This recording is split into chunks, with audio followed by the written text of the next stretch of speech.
How to fix login error on DoorDash. So the very first thing you want to do is to head over to your app store. In the search bar, search for DoorDash. Move into this app.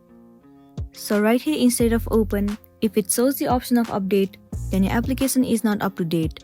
And it might be one of the reasons that you are facing the login error. In this case, all you want to do is tap on update and update your application to the latest version. Once the application is up to date, now the next thing you want to do is head over to your settings of your device. Move into general. Tap on iPhone storage. In this section, search for the application DoorDash and then move into it. Click on Offload App. It will clear the cache and the storage of this application. It will also remove all of the unwanted bugs and make your application run smoothly. It might also fix the issue that you have been facing on DoorDash, and then you'll be good to go. But if you are still facing this issue, then what you want to do is simply uninstall the application and reinstall it again.